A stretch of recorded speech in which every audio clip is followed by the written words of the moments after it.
कृष्ण मंदिर में शाम की आरती चल रही थी। एक लड़की भागती हुई सीधी भीड़ में घुसते हुए पंडित जी के पास चली आ रही थी। उसके चेहरे पर भोलेपन के साथ उसकी खूबसूरती भी झलक रही थी। इस बात से पंडित जी के साथ साथ वहां मौजूद किसी भी सदस्य को ये देखकर हैरानी नहीं हो रही थी, क्योंकि वो लड़की ऐसा अक्सर करती थी। अरे बेटा सुप्रिया, आ गई तुम। हमें तो लगा आज तो पक्का देर ही हो जाएगी तुम्हें, पंडित जी ने कहा। तो वहां के सभी लोग मुस्कुराने लगे। ऐसे कैसे पंडित जी? एक कृष्ण जी तो हैं जो मेरे परिवार, दोस्त, मेरे सभी कुछ हैं। इनके सिवाय मेरा है ही कौन इस दुनिया में? इसीलिए तो मैं हमेशा ही अपने कृष्ण जी की पहली आरती लेने आती हूँ। उस लड़की यानी कि सुप्रिया ने नजरे आरती पर करते हुए कहा, बेटा ये प्रभु हैं, अपने भक्तों को कभी निराश नहीं करते हैं। और तुमने तो इन्हें सब कुछ मान लिया है, तो भला ये तुम्हें जिंदगी में अकेला कैसे छोड़ सकते हैं? देखना, ये तुम्हारी जिंदगी में भी ऐसे किसी शख्स को जरूर भेजेंगे जो तुम्हारे लिए बना होगा। पंडित जी ने सुप्रिया के माथे पर टीका करते हुए कहा, क्या पंडित जी, आप भी चाची जी की बात सुनने लगे क्या? मैं अकेले ही ठीक हूँ, और वैसे भी कृष्ण जी तो हैं ही मेरे पास। सुप्रिया ने बेमन से मुस्कुराते हुए कहा, बेटा ऐसा नहीं कहते, हमने खुद ही तुम्हारी कुंडली उस लड़के से मिलाई है। सब गुण एकदम सही तरीके से मिल रहे हैं। तुम्हारा शादीशुदा जीवन बहुत ही सुखमय रहेगा। पंडित जी ने सुप्रिया के सर पर हाथ रखकर आशीर्वाद देते हुए कहा। ये सुनकर सुप्रिया परेशान हो गई। उसने तुरंत ही उन्हें देखते हुए पूछा, इसका मतलब चाची जी मेरे लिए एक और रिश्ता ले आई? ओह नो, अब इस बार कैसे बचूं? हाँ अमृता जी, कल ही तो मंदिर आई थी तुम्हारी कुंडली लेकर। पंडित जी के कहते ही सुप्रिया भागते हुए मंदिर की सीढ़ियां उतरने लगी। इससे पहले कि चाची जी मेरी शादी तय कर दें, मुझे उन्हें रोकना होगा। सुप्रिया तेज कदमों से भागते हुए सीधे अपने घर ही आ रही थी कि तभी उसे उसकी चचेरी बहन स्मिता का कॉल आया। उसने जल्दी से फोन उठाया। स्मिता, कहाँ है तू सुप्रिया? माँ तुझे कब से ढूंढ रही है। सुप्रिया, मुझे पता है चाची जी क्यों ढूंढ रही हैं मुझे।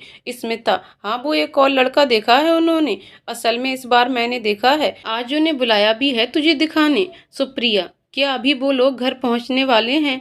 दीदी सॉरी, पर मैं घर नहीं आ रही हूँ। इससे पहले कि स्मिता कुछ कहती, सुप्रिया कॉल डिस्कनेक्ट करके स्टेशन की तरफ से होते हुए निकलने लगी। लेकिन ना चाहते हुए भी सुप्रिया कहीं और ना जा सकी। परिवार की इज्जत के लिए वो इंदौर की गलियों से गुजरते हुए सुप्रिया अपने घर पहुंची। उसने झांक कर देखा, लड़के वाले आ चुके थे। वो पीछे वाले दरवाजे से घर के अंदर आई।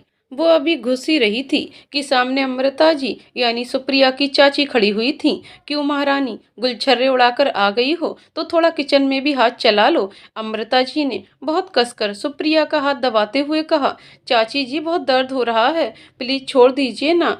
पास वाले मंदिर ही गई थी मैं। सुप्रिया ने आंखों में आंसू भरे हुए ही कहा, चुप कर बिल्कुल, मैंने कहा था ना तू इस घर से बाहर कहीं नहीं जा सकती। वैसे ही तूने बहुत तंग कर लिया है मुझे। अब बस, मैं तेरी माँ या बाप नहीं हूँ जो तेरे नखरे उठाऊंगी। लड़के वाले आए हैं तो उनके लिए नाश्ता का इंतजाम कर। अमृता जी ने गुस्से से कहा, माँ की बात सुनी ना, चल जल्दी हाथ चला। अमृता जी की दूसरी बेटी नेत्रा ने कहा, जी चाची जी। सुप्रिया ने सिर हाँ में हिला दिया और किचन में जाने लगी कि तभी अमृता जी की बड़ी बेटी स्मिता वहां आ गई। रुको सुप्रिया, मैं तुम्हारी मदद कर देती हूँ। स्मिता जैसे ही कहती है, अमृता जी उसके पास आते हुए कहती हैं, एक बात बता स्मिता, तू मेरी ही बेटी है ना, तो फिर इस बिन माँ बाप की लड़की को हमेशा मुझसे ऊपर क्यों रखती है? तेरी शादी हो गई है ना, अपने घर में बिजी रहे। माँ शायद आप भूल रही हैं कि ये बिन माँ बाप की लड़की हमारी ही घर की बेटी है। अनुराग चाचा जी और बरखा चाची जी की बेटी है ये। आप सब क्यों सताते हैं इस मासूम को? स्मिता सुप्रिया के बचाव में बोलने लगी तो अमृता जी गुस्से से लाल हो गईं। छोड़िए ना दीदी, वैसे भी मुझे कोई प्रॉब्लम नहीं है, मैं सब नाश्ता बना लूंगी, आप सब गुस्सा मत करिए। सुप्रिया कहते हुए जल्दी से किचन में चली गई। अमृता जी नेत्रा को लेकर बाहर आ गईं। एक तरफ सोफे पर अमृता जी के पति रघुवेंद्र और दामाद सुरेश जी बैठे हुए थे, दूसरी तरफ लड़के वाले बैठे हुए थे। अमृता जी भी वहीं सबके बीच बैठकर बात को आगे बढ़ाने लगी। किचन में सुप्रिया जल्दी जल्दी समोसे, पकौड़े, बेसन का हलवा बना के तैयार कर चुकी थी।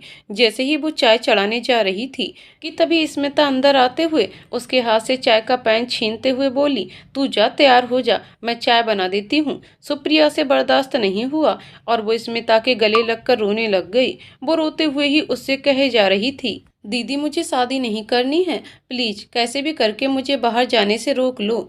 स्मिता ने प्यार से उसके आंसू को पोंछते हुए कहा, मैं जानती हूँ कि माँ ने जब भी तेरे लिए रिश्ता लाया है वो लड़का या तो उम्र में बहुत ही ज्यादा बड़ा था या तो डिवोर्सी था, और इसीलिए मैंने खुद इन जैसे घटिया रिश्तों से तुझे बचाया है, भले ही मुझे माँ से झगड़ना ही क्यों ना पड़े। लेकिन आज जो रिश्ता आया है ना, वो तेरे जीजा जी और मैंने खुद देख परख कर लाया है। लड़का अच्छा है, एक बार देख ले, फोर्स नहीं कर रही हूँ। आपकी बात का हमेशा मान रखती हूँ दीदी, आप ही हैं इस घर में जो मेरे बारे में सोचती हैं। मैं थोड़ी देर में तैयार होकर आती हूँ। सुप्रिया वहां से अपने कमरे में आ गई। उसने हरे रंग की साड़ी पहनी और शीशे के सामने आ गई। स्मिता ने उसे अपनी साड़ी तो दे दी थी, लेकिन उसके अलावा उसके पास कुछ नहीं था। न हाथों में पहनने के लिए कांच की चूड़ियां, न ही मेकअप करने के लिए मेकअप किट। जब कभी उसका दुकान से दिवाली पर कपड़े या रंग बिरंगी आर्टिफिशियल झुमके भी खरीदने का मन करता तो उसकी चाची उसे कभी खरीदने नहीं देती। 12वीं के बाद उसकी पढ़ाई भी छुड़वा दी गई, ये कहकर कि उसको आगे पढ़ाने के लिए पैसे नहीं हैं। अभी तक तैयार नहीं हुई क्या? नेत्रा दरवाजा खोलते हुए अंदर आई। हाँ, हो गई हूँ, सुप्रिया को देखते हुए कहा। हाँ तो मेरा मुंह क्या देख रही हो, चाय नाश्ता लेकर नीचे आओ। और हाँ, ये साड़ी का पल्लू अपने सर पर रख के ही आना। नेत्रा उसे कहते हुए वहां से चली गई। नेत्रा के जाते ही वहां स्मिता आ गई। उसने जल्दी से सुप्रिया के हाथों में लाल चूड़ियां पहना दी और कानों में अपने सोने के झुमके। दीदी ये सब मत करिए, नहीं तो चाची जी को लगेगा कि मेरी नजर आपके सोने के झुमके पर है, वो डांटेंगे मुझे। सुप्रिया ने डरते हुए कहा, तो क्या ऐसे सूने कानों और सूने हाथों के साथ जाएगी लड़के वालों के सामने? और ये क्या, माथे पर बिंदी क्यों नहीं है? कहते हुए स्मिता ने सुप्रिया के माथे पर बिंदी लगाया। सुप्रिया जल्दी से किचन में आई और स्मिता के साथ नाश्ते का प्लेट लेते हुए चाय के साथ नीचे सबके बीच में आ गई। सुप्रिया ने सबको चाय पकड़ाया और बीच में बैठ गई। वाह, सादगी और सुंदरता दोनों ही हैं तुम में बेटा, लड़के की मां नेहा जी ने चाय पीते हुए कहा। हाँ बेटा, तुमने ये पकौड़े और समोसे भी बहुत अच्छे बनाए हैं, लड़के के पिता धर्मेंद्र जी ने हंसते हुए कहा। जी, सब कामों में संपन्न है हमारी सुप्रिया। ये जो सामने पेंटिंग देख रहे हैं, ये इसी ने बनाया है, स्मिता ने सुप्रिया की बड़ाई करते हुए कहा। हाँ, बहुत ही ज्यादा समझदार है हमारी सुप्रिया बेटी। अब इसके माता पिता तो हैं नहीं, तो हमने ही इसे पाला और पढ़ाया लिखाया है, अच्छे संस्कार दिए हैं हमने इसे, अमृता जी ने पूरी सफाई से झूठ बोलते हुए कहा। ये सब सुन के सुप्रिया की आंखों में आंसू आ गए। उसका मन कर रहा था कि सबके सामने खुलकर बोले कि उसके चाचा जी और चाची जी उसकी शादी करवा कर उससे अपनी जिंदगी से निकालना और अलग करना चाहते हैं। स्मिता ने लड़के की तरफ देखा। लड़का बहुत ही हैंडसम था, जिसका नाम था समीर मल्होत्रा। नेहा जी ने भी अपने बेटे समीर की बड़ाई करने में कोई कमी नहीं छोड़ी। उन्होंने बताया कि समीर बहुत ही होनहार है और उसने अपना चार्टर्ड अकाउंटेंट का कोर्स भी खत्म कर लिया है और उसने अपने लिए दिल्ली में एक फ्लैट भी बुक करवा लिया है। मुझे लगता है सुप्रिया और समीर को थोड़ा अलग से बात करने के लिए छोड़ देना सही रहेगा, सुरेश जी ने स्मिता के इशारे पर कहा। तो समीर के भी माता पिता ने हाँ में सिर हिला दिया। स्मिता समीर और सुप्रिया को घर के बाहर बने छोटे से बगीचे में छोड़ आई। आसपास कोई नहीं था और दोनों ही अकेले में बैठे हुए थे। वैसे आप खाना बहुत अच्छा बना लेती हैं, क्या आपको कुकिंग का शुरू से ही शौक था या बाद में हुआ? समीर ने ही पहले पहल की। सुप्रिया ने कुछ भी नहीं कहा, बस चुप होकर साड़ी के पल्लू से ढके सर झुकाए बैठी रही। समीर को थोड़ा अजीब लगा।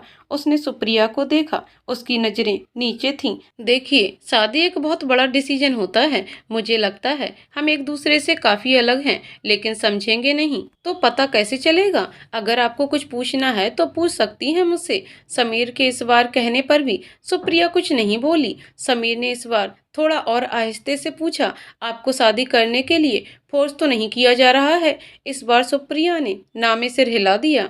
असल में सुप्रिया ने झूठ कहा चाचा चाची के लिए। समीर को आगे कुछ भी बात करना बेहतर नहीं लगा। जितनी बात करनी थी उसे कोशिश करनी थी वो कर चुका था और उसे ये भी पता लग गया था कि उसके किसी भी सवाल का जवाब देने में सुप्रिया इंटरेस्टेड नहीं थी। दोनों गेस्ट रूम में आ गए। जैसे ही समीर नेहा जी के बगल में आकर बैठा तो वो तुरंत ही पूछ पड़ी, कैसी लगी लड़की? हम कॉल करके अपना जवाब बता देंगे।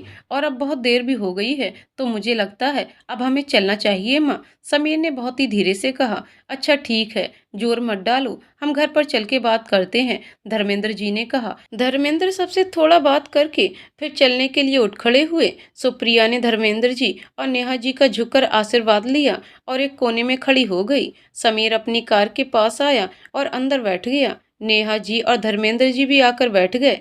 प्रॉब्लम क्या है समीर? कितनी सुशील और सुंदर लड़की है, शर्म तहजीब सब तो है इसमें। और तो और जब तक हम वहाँ थे उसने नजरें ऊंची करके जवाब भी नहीं दिया हमें, बहुत ही तहजीब से सर झुकाए ही रही, नेहा जी ने कहा। तो समीर को गुस्सा आ गया। माँ, यही तो नहीं चाहिए मुझे। मुझे एक बिना बोलने वाली गुड़िया से शादी नहीं करनी है, जो एक कोने में पड़ी रहे, जो मेरे फ्रेंड सर्कल में फिट ना बैठ पाए। एक्चुअली मुझे नहीं आना चाहिए था यहाँ, आप दोनों के दबाव देने पर मैं यहाँ आ गया। समीर ने झुंझलाकर कहा। बेटा, हमारी जान पहचान के लोग हैं और लड़की थोड़ा कम बोलती है पर संस्कारों वाली है, धर्मेंद्र जी ने कहा। पर मुझे इतने संस्कारों वाली लड़की से भी शादी नहीं करनी है, जो खुद के पॉइंट ऑफ व्यू को ही ना रख पाए। आई एम सॉरी, मुझसे नहीं होगा, समीर ने कहा और कार स्टार्ट करके आगे बढ़ गया। स्मिता और सुरेश को छोड़कर सब सुप्रिया को ही घूर रहे थे। सुप्रिया सहमी हुई एक कोने में खड़ी हुई थी। कहा था ना स्मिता, मैंने इतना अच्छा रिश्ता लाने की कोई जरूरत नहीं है। देख लिया, लड़के ने कुछ नहीं कहा। अरे ऐसी लड़की से कौन शादी करेगा जो अनाथ है? इसकी तो किस्मत ही फूटी हुई है। थोड़े दिनों में आ जाएगा जवाब कि नापसंद है ये उन्हें, अमृता जी ने चिल्लाते हुए कहा। जो पिछला रिश्ता आया था उसी से शादी करवा दो इसकी, उम्र में बड़ा है तो क्या हुआ, सिर्फ 51 साल का ही तो है, रघुवेंद्र जी ने कहा। चाचा जी, चाची जी, सॉरी, पर मुझसे अभी शादी नहीं हो पाएगी। मैं आगे कॉलेज जाना चाहती हूँ, ग्रेजुएशन करना चाहती हूँ, सुप्रिया ने रोते हुए कहा। और खर्चा कौन उठाएगा? तेरा बाप, जो इस दुनिया में ही नहीं है। शादी तो तुझे करनी ही पड़ेगी, चल भाई। सुप्रिया रोते हुए रूम में चली गई। मम्मी पापा, क्या हो गया है आपको? क्या आप नेत्रा की शादी उस 51 साल के लड़के से करवा देंगे? नहीं ना, तो फिर सुप्रिया की क्यों? और सुप्रिया लड़के की माँ को बहुत पसंद आई है, थोड़ा इंतजार तो करिए उनका जवाब आने का, स्मिता ने समझाते हुए कहा। हमें किसी का इंतजार नहीं करना है, इससे पहले कि हमारी जान पर बना है। जल्दी से इसकी शादी करके निकालना है हमें इस घर से इसे। चलो अब तुम भी घर जाओ, बहुत लेट हो जाएगा। माफ करिएगा दामाद जी, ये सब तमाशा देखना पड़ा आपको, अमृता कहते हुए सबके साथ अंदर चली गई। सुरेश और स्मिता बाहर आकर अपनी कार में बैठ गए। दोनों ही बहुत परेशान थे। उन्हें कुछ समझ में नहीं आ रहा था कि सुप्रिया की शादी वो उस 51 साल के आदमी से करने के लिए कैसे रोके। सुरेश स्मिता की तरफ देखते हुए कहने लगे, सुप्रिया भी एक मासूम बच्ची है, उसको तुम्हारे घर वाले इतना नेगलेक्ट क्यों करते हैं? आखिर बिगाड़ा क्या है उसने इनका? हमारी शादी के टाइम पर मैं मिला हूँ सुप्रिया के माता पिता से, बहुत अच्छे लोग थे वो। सुरेश, माँ और पापा के अंदर लालच आ गया है। ये जो घर आप देख रहे हैं ये सुप्रिया के नाम से है। चाचा जी ने जाते जाते ये घर उसके नाम इसलिए किया ताकि उसके सिर पर छत रह सके। माँ सुप्रिया की शादी करवा कर उसे इसलिए ही भेजना चाहती है ताकि ये घर उनका हो जाए, साथ ही पूरी प्रॉपर्टी भी। पर मेरे अंदर शुरू से ही ऐसी मनसा नहीं रही, क्योंकि सुप्रिया के पिता यानी अनुराग चाचा जी ने मुझे अपने पास रखकर पढ़ाया था, इसलिए मैं जानती हूँ कि वो कितने ज़्यादा अच्छे थे। माँ के अगेंस्ट तो जा ही नहीं सकती, लेकिन सुप्रिया को तो बचा सकती हूँ ना। स्मिता ने पूरी बात बताते हुए कहा। मैं सब समझ गया स्मिता, और सुप्रिया की जिंदगी को संवारने के लिए मैं तुम्हारे साथ हूँ, सुरेश ने स्मिता का हाथ थामते हुए कहा। लेकिन ऐसा तभी होगा जब उसकी शादी अच्छे घर में होगी, जैसे कि समीर का घर है। वो खुद इतना क्वालिफाइड है, वो कभी भी सुप्रिया को आगे पढ़ने के लिए नहीं रोकेगा। सुप्रिया खुश रहेगी उसके साथ, स्मिता ने कहा। मगर वो भी आज के जमाने का लड़का है। वैसे भी तुम तो जानती हो, सुप्रिया ने समीर से नजरें मिला के बात भी नहीं की है, कहीं वो ये ना समझे कि सुप्रिया खुले विचारों वाली लड़की नहीं है, तो फिर वो तो इस रिश्ते से पीछे हट जाएगा, सुरेश ने परेशान होते हुए कहा। सुप्रिया बहुत टैलेंटेड है सुरेश, मैंने खुद देखा है, हर फील्ड में आगे रहती थी वो। स्कूल में डरी सहमी तो माँ पापा के डर ने बना दिया है उसे। स्मिता कार का दरवाजा जोर से बंद करते हुए बोली, हम ये भी सही कह रही हो। चलो, मेरे पास एक प्लान है जिससे हम सुप्रिया और समीर को दोबारा मिलवा सकते हैं। बस जैसा मैं कहूँ वैसा करो। और हाँ, टाइम कम है, इससे पहले समीर की ना हो जाए और सुप्रिया की शादी तय हो जाए, उससे पहले ही हमें सब ठीक करना होगा। सुप्रिया के साथ तो हम कुछ गलत नहीं होने देंगे। सुरेश ने मुस्कुराते हुए कहा। Oh God Suresh, thank you so much. Smita Suresh के गले से लगते हुए बोली। सुबह का समय था और राघवेंद्र जी अखबार पढ़ने में बिजी थे। नेत्रा सोफे पर बैठे हुए अपने हाथों में नेल पॉलिश लगा रही थी और अमृता जी अपनी चाय का आनंद ले रही थी। दूसरी तरफ बेचारी सुप्रिया तपती गर्मी में किचन में खड़े हुए सबके लिए सुबह का नाश्ता बना रही थी। पता है ना, आज छोले भटूरे खाने का मन है सबका, तो वही बनाना और अच्छा बनाना। अमृता जी ने हॉल से ही सुप्रिया पर हुक्म चलाते हुए कहा। जी चाची जी, वही बना रही हूँ, बस थोड़ी देर में बन जाएगा। सुप्रिया कह ही रही थी कि अचानक ही गरम कढ़ाई से उसका हाथ जल गया। सुप्रिया जोर जोर से रोने लगी और भागते हुए नल के नीचे अपना पानी में हाथ डाल दिया। ओफो, क्या हुआ? इतना शोर क्यों कर रही हो? नेत्रा नेल पॉलिश सुखाते हुए ही बोली। वो मेरा हाथ जल गया है, सुप्रिया ने अपने आंसू पोंछते हुए कहा। ये ड्रामा ना अपने ससुराल में करना। आधे घंटे में नाश्ता तैयार करके डाइनिंग टेबल पर होना चाहिए, समझी कि नहीं? अमृता जी ने डांटते हुए कहा। सुप्रिया की आंखों से फिर से आंसू बहने लगे। उसे अपनी माँ की याद आने लगी। उसे याद आने लगा कि उसकी माँ तो लिए सुबह का नाश्ता बना रही थी। पता है ना, आज छोले पहले ही हमें सब ठीक करना होगा। सुप्रिया के साथ तो हम कुछ गलत नहीं होने देंगे। सुरेश ने मुस्कुराते हुए कहा। Oh God Suresh, thank you so much. Smita Suresh के गले से लगते हुए बोली। सुबह का समय था और राघवेंद्र जी अखबार पढ़ने में बिजी थे। नेत्रा सोफे पर बैठे हुए अपने हाथों में नेल पॉलिश लगा रही थी और अमृता जी अपनी चाय का आनंद ले रही थी। दूसरी तरफ बेचारी सुप्रिया तपती गर्मी में किचन में खड़े हुए सबके लिए सुबह का नाश्ता बना रही थी। पता है ना, आज छोले भटूरे खाने का मन है सबका, तो वही बनाना और अच्छा बनाना। अमृता जी ने हॉल से ही सुप्रिया पर हुक्म चलाते हुए कहा। जी चाची जी, वही बना रही हूँ, बस थोड़ी देर में बन जाएगा। सुप्रिया कह ही रही थी कि अचानक ही गरम कढ़ाई से उसका हाथ जल गया। सुप्रिया जोर जोर से रोने लगी और भागते हुए नल के नीचे अपना पानी में हाथ डाल दिया। ओफो, क्या हुआ? इतना शोर क्यों कर रही हो? नेत्रा नेल पॉलिश सुखाते हुए ही बोली। वो मेरा हाथ जल गया है, सुप्रिया ने अपने आंसू पोंछते हुए कहा। ये ड्रामा ना अपने ससुराल में करना। आधे घंटे में नाश्ता तैयार करके डाइनिंग टेबल पर होना चाहिए, समझी कि नहीं? अमृता जी ने डांटते हुए कहा। सुप्रिया की आंखों से फिर से आंसू बहने लगे। उसे अपनी माँ की याद आने लगी। उसे याद आने लगा कि उसकी माँ तो उसके शरीर पर एक घाव आ जाने पर उसे सीने से लगा लेती थी। पूरा दिन सिर्फ उसकी देखभाल में लगी रहती थी। पर आज की सच्चाई तो ये थी कि उसके साथ कोई भी नहीं था जो उसकी परवाह या देखभाल करे। करीबन आधे घंटे के बाद सुप्रिया ने सबके लिए नाश्ता लगा दिया। उसी वक्त स्मिता भी वहां पहुंच गई। सुप्रिया जब उसके लिए भी प्लेट में नाश्ता लगा रही थी, तभी स्मिता ने उसके हाथ पर जले का निशान देख लिया। ये कैसे जल गया? ध्यान कहाँ रहता है तेरा सुप्रिया? और नेत्रा, तुम्हारा कभी मन नहीं करता कि किचन में मदद कर दें सुप्रिया की? छोटी है ना वो तुमसे? स्मिता ने डांटते हुए कहा। आप मेरी बहन होकर मुझे ही डांट रही हो? ये सुप्रिया आपकी चचेरी बहन है, सगी नहीं। नेत्रा ने आवाज ऊंची करते हुए कहा। स्मिता सही तो कह रही है नेत्रा, और तू ना सिर्फ अपने ससुराल पर ध्यान दे, यहाँ पर संभालने के लिए हूँ मैं। अमृता जी ने गुस्से से सुप्रिया की तरफ देखते हुए कहा। क्यों महारानी, ठंडक मिल गई कलेजे को? सुबह सुबह सबको लड़वा कर बदला लेना तो कोई तुमसे सीखे। नेत्रा ने सुप्रिया को घूरते हुए कहा। पापा, आप कुछ कहते क्यों नहीं हो? स्मिता ने राघवेंद्र जी को देखते हुए कहा। बेटा, तेरी माँ ही इस घर को चला रही है। कभी कभी सुप्रिया को डांट दिया तो क्या गलत किया? गलती करने पर बड़ों का समझाना काम होता है, राघवेंद्र जी ने बेफिक्री से खाते हुए कहा। स्मिता को उनकी बात सुनकर और भी ज्यादा गुस्सा आ गया और वो चम्मच पटकते हुए रूम के अंदर चली गई। उसकी नाश्ते की प्लेट लेते हुए उसके पीछे चली गई। सुप्रिया, दीदी ये क्या है? मेरे लिए आप चाची जी और नेत्रा से क्यों झगड़ती हो? मुझे आदत है, मैं बुरा नहीं मानती उनकी बातों का। वैसे भी वो अपने ही तो हैं। सुप्रिया ने प्यार से कहा। सुप्रिया, वो अपने हैं तो तेरे साथ अपनापन क्यों नहीं दिखाते हैं? क्यों तुझे इस तरह कोसते रहते हैं, दर्द देते हैं? मैं यहाँ आकर तुझे ना देखूँ ना, तो पता नहीं ये सब तेरे साथ क्या करेंगे। कहने को तो ये मेरा परिवार है, लेकिन पता नहीं इनकी इंसानियत कहाँ चली गई है। स्मिता ने सर पर हाथ रखते हुए कहा, मुझे बहुत खुशी होती है कि आप मेरी सगी बहन ना होने पर भी मुझे इतना मानती हो, यही मेरे लिए बहुत है। सुप्रिया ने नाश्ते की प्लेट आगे करते हुए कहा, दिल से मानती हूँ। तुझे पता है सब खिलाफ थे सुरेश और मेरी लव मैरिज के।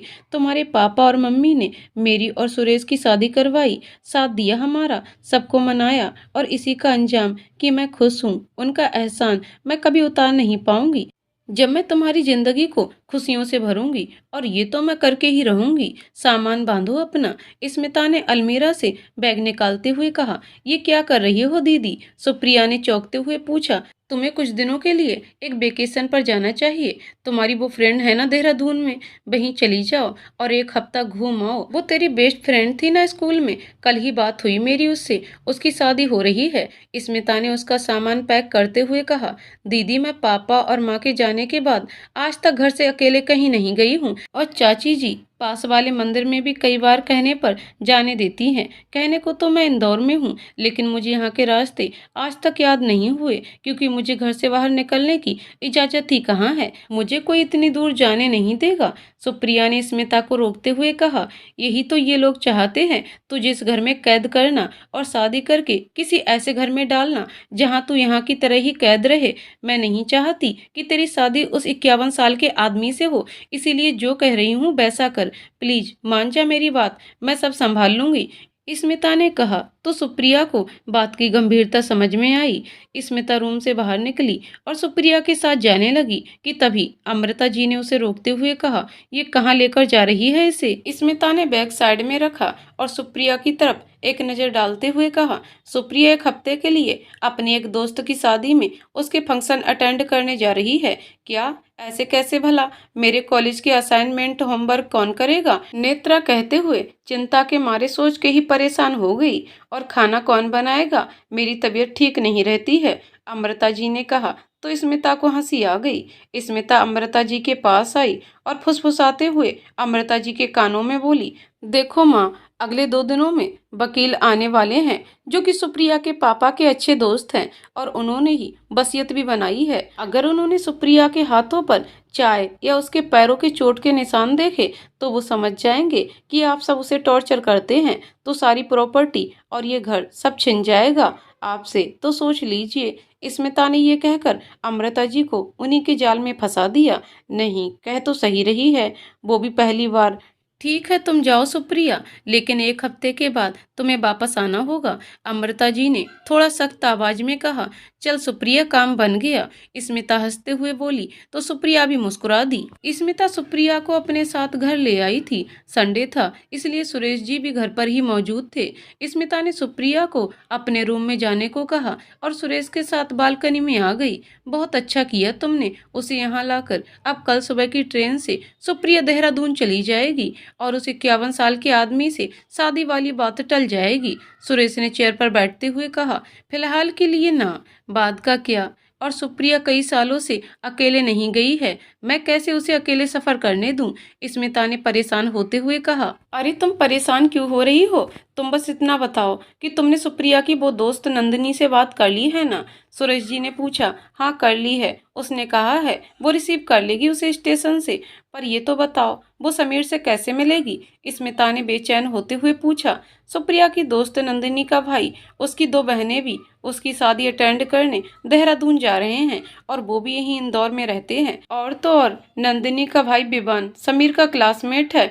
दोनों ने साथ में ही चार्टर्ड अकाउंटेंट का कोर्स किया है। विवान वहाँ समीर को भी अपने साथ लेकर जा रहा है। मैंने उससे बात की थी तो बातों बातों में पता चला, मैंने भी उसे कह दिया कि सुप्रिया भी आ रही है, तो वो और खुश हो गया, और बन गया ना हमारा काम। सुरेश ने पूरी बात समझाते हुए कहा। ओ माय गॉड, तुम तो बहुत चालाक निकले। वैसे इतनी इन्फॉर्मेशन तुमने निकाली कब? स्मिता ने चौंकते हुए पूछा। अरे सुप्रिया के रिश्ते के लिए जब मैं समीर के परिवार वालों से बात करने गया था, तब मेरी मुलाकात वहाँ विवान से भी हुई थी। उसी ने मुझे बताया कि वो सुप्रिया को जानता है। सुप्रिया उसी के स्कूल में पढ़ी हुई है। और तुमने जब नंदिनी की बात की तो मैं समझ गया कि विवान का लिंक तो उससे होगा ही। बस मैंने फायदा उठाया और ये प्लान बना लिया। सुरेश ने फिर से पूरी बात समझाते हुए कहा। हम समझ गई। बस अब समीर और सुप्रिया की मुलाकात हो और वो एक दूसरे को समझ पाएं। स्मिता सुरेश के बगल में बैठते हुए बोली। देखो, हम उन दोनों में जान पहचान बढ़वा सकते हैं, लेकिन शादी करने का डिसीजन तो उनका ही होगा, क्योंकि इस चीज के लिए हम फोर्स नहीं कर सकते। सुरेश ने कहा। तो स्मिता मन ही मन बोली, काश समीर सुप्रिया को समझे और शादी करने के लिए मान जाए। शाम का वक्त था। स्मिता ने सुप्रिया के नए कपड़े लाए हुए थे। सुरेश ने सुप्रिया को समझाते हुए बताया कि वो इस सफर पर अकेली नहीं है, बल्कि विवान, जो उसी के स्कूल में पढ़ा है, वो भी अपनी बहन के साथ जा रहा है। सुप्रिया को अभी भी काफी डर लग रहा था। अमृता जी के यहाँ रहने की वजह से वो बाहरी दुनिया से बहुत ही ज्यादा दूर हो चुकी थी। अगले दिन सुबह सुबह स्मिता ने सुप्रिया को बहुत ही अच्छे से तैयार किया। सुप्रिया को अभी भी डर लग रहा था। आखिर ये उसका पहला सफर होने वाला था। सुरेश और स्मिता उसे स्टेशन छोड़ने आए हुए थे। सुप्रिया, बिल्कुल भी डरो मत, तुम अपनी सीट पर जाकर बैठो और विवान और उसकी बहनें बस पहुंचते ही होंगे। और ये लो नया मोबाइल, इसमें मेरा और स्मिता का नंबर सेट है। Happy journey. सुरेश जी ने मुस्कुराते हुए कहा।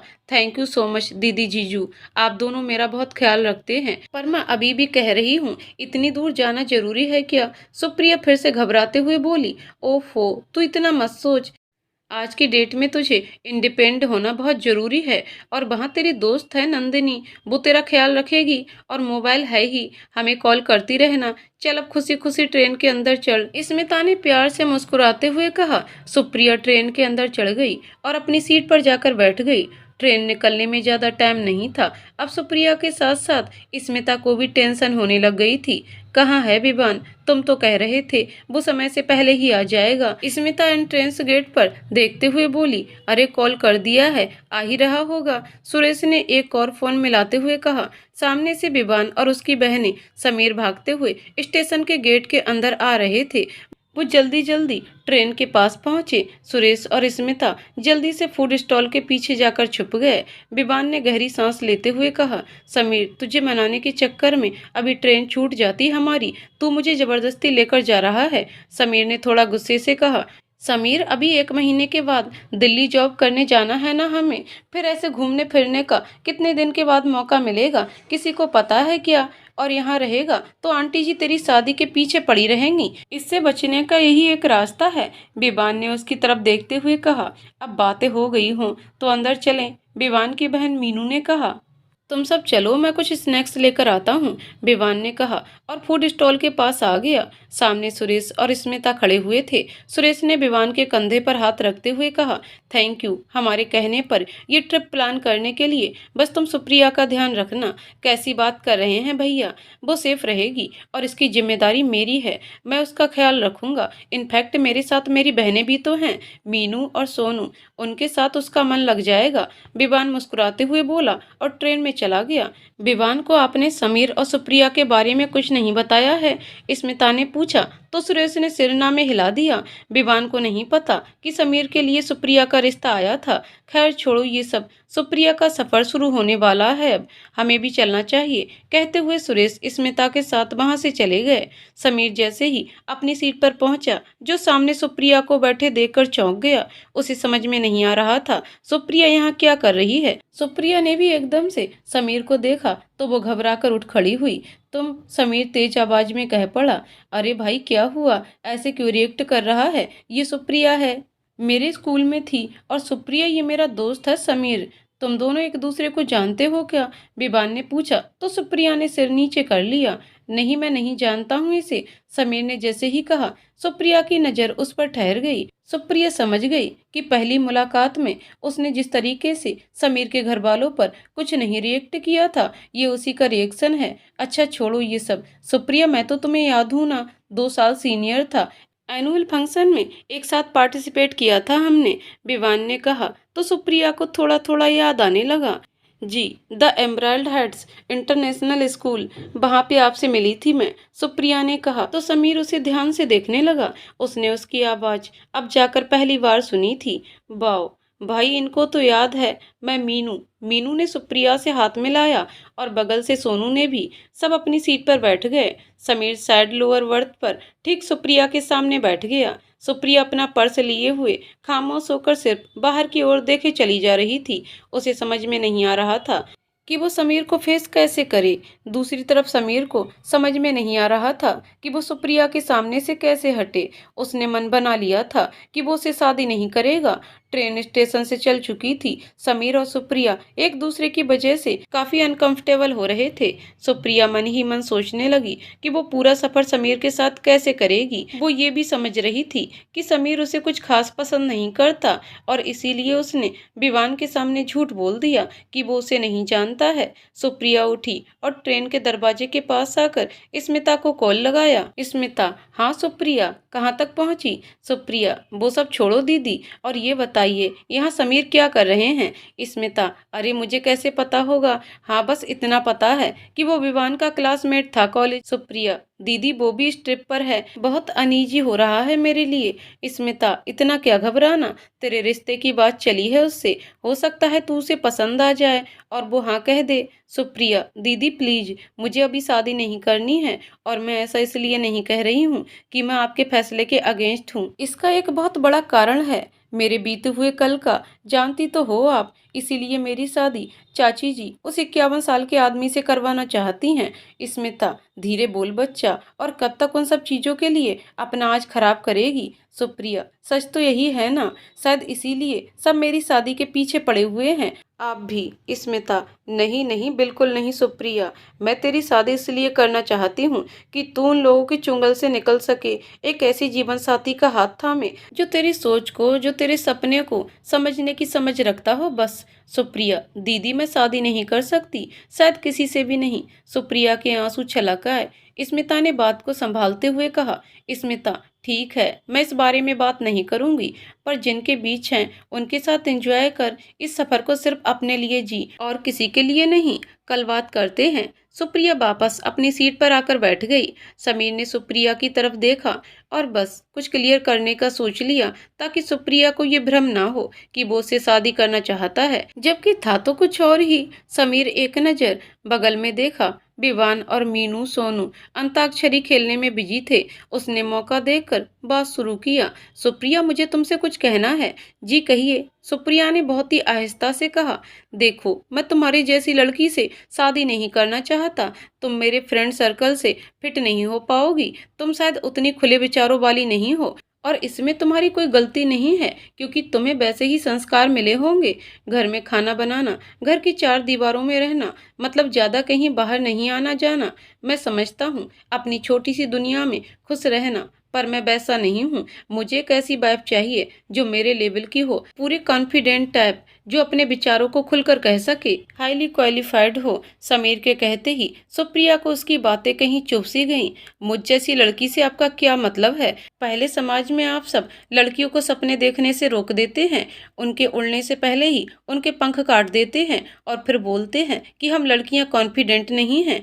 छोड़िए, बोलूंगी तो पता नहीं बात कहाँ चली जाएगी। मैं खुद आपकी गलतफहमी दूर कर देती हूँ। मैं आपसे शादी करना नहीं चाहती हूँ। इनफैक्ट मुझे किसी से शादी नहीं करनी है। मैं अपने सपनों को खुद के दम पर पूरा करूंगी, पति के दम पर नहीं। सुना आपने? सुप्रिया ने समीर को डांटने के लहजे में कहा। समीर सुप्रिया को इतने गुस्से में और इतना कॉन्फिडेंटली बात करते देखकर बहुत हैरान हो रहा था। उसे तो विश्वास ही नहीं हो रहा था कि ये वही गुमसुम सी लड़की है जिससे वो उस दिन मिला हुआ था। सुप्रिया ने अपना पर्स लिया और साइड के ऊपर बर्थ पर जाकर लेट गई। सुप्रिया अपनी पर्सनल डायरी निकालकर उसमें अपने दिल का दर्द लिखने लगी, जो वो किसी से बयान नहीं करती थी। सुप्रिया का मन कर रहा था कि चलती ट्रेन से कूद पड़े और सारे दर्द, सारे तानों से एक बार में ही आजादी पा ले। उसे पता था कि स्मिता ने उसे कुछ दिनों के लिए बचा लिया है, लेकिन कब तक? वापस आने के बाद उसकी चाची उसकी शादी अपने पसंद के चुने हुए 51 साल के आदमी से करा देंगी।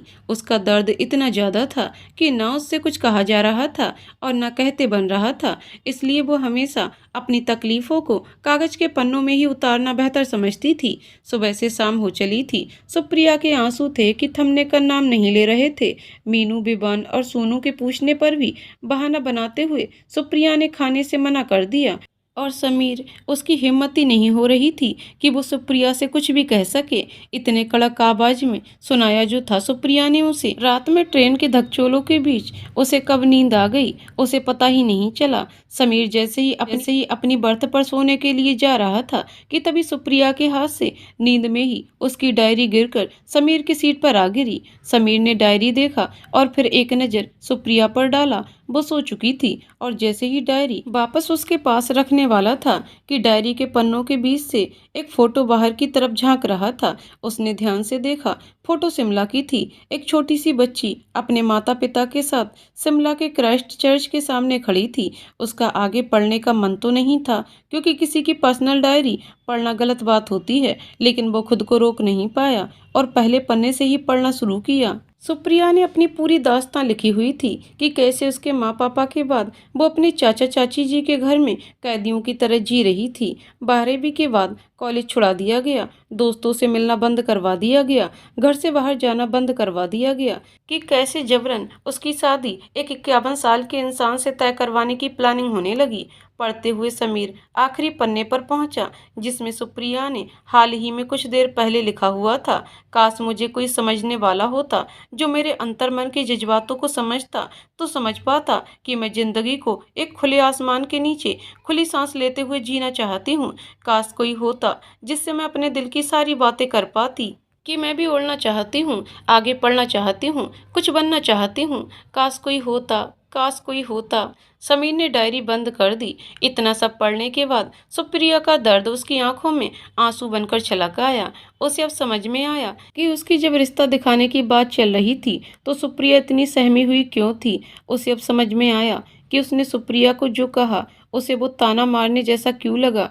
जिंदगी में कई लोग मिलते हैं जिनके चेहरे के हंसी के पीछे का दर्द कई कहानी बयां करता है, लेकिन सुप्रिया की कहानी इतनी दर्द भरी होगी ये समीर को अब पता चल रहा था। सोचते ही सोचते समीर को कब नींद आ गई उसे ध्यान ही नहीं रहा। अगले दिन सुबह ट्रेन दिल्ली पहुंच चुकी थी। ट्रेन के तेज ब्रेक से रुकने के कारण सुप्रिया की नींद एक झोंके में खुल गई। उसने देखा सुबह के 6 बज रहे थे। उसने बगल में देखा मीनू, सोनू और विवान सो रहे थे।